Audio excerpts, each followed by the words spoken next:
saya ke Pak Ahmad dulu. Tahan dulu Bung Roni.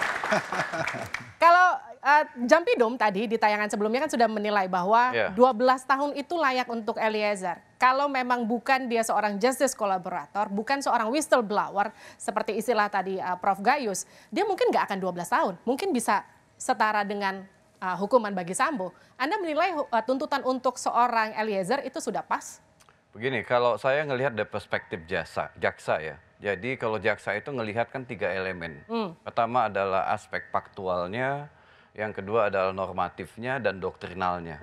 Jadi dia belum melihat pada aspek moralitas dalam konteks kasus secara keseluruhan.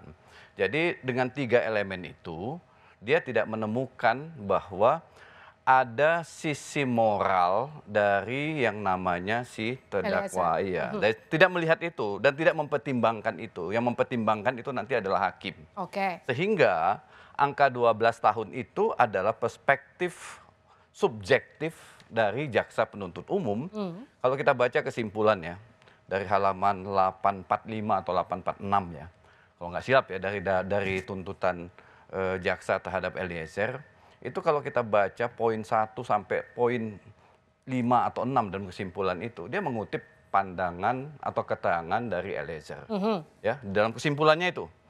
Kemudian di dalam alasan yang meringankan, dia menyatakan juga bahwa Eliezer adalah orang yang membantu, yang melakukan pembunuhan tapi juga membantu dalam mengungkap kasus itu.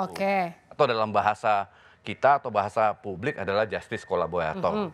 Nah, di sisi lain, tuntutan 12 tahun itu yang dibuat oleh jaksa, dasarnya adalah pertimbangan-pertimbangan faktual. Jadi menurut Anda sudah tepat 12 tahun? Kalau dalam perspektif jaksa tentu, tapi dalam perspektif hakim belum tentu ya. Kenapa? Karena dia tidak mempertimbangkan moral. Moral artinya itu misalnya kalau begini. ada pertimbangan moral ditambah jadi lagi. Pertimbangan moral itu misalnya kan ngelihat dari sosok orang yang melakukan perbuatan itu. Benarkah dia ini sosok orang yang jahat atau tidak?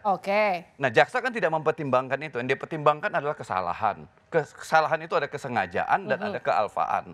Dia melihat bahwa Eliezer adalah salah. Salah dalam konteks sengaja, mengetahui, willen dan weten. Itu dikutipnya dari pendapat siapa? Ruslan Saleh di dalam kesimpulannya. Tapi kan para guru besar yang sekarang mendaftarkan sebagai amicus curiae ini menyatakan bahwa Eliezer hanya melakukan tindakan atas perintah atasan.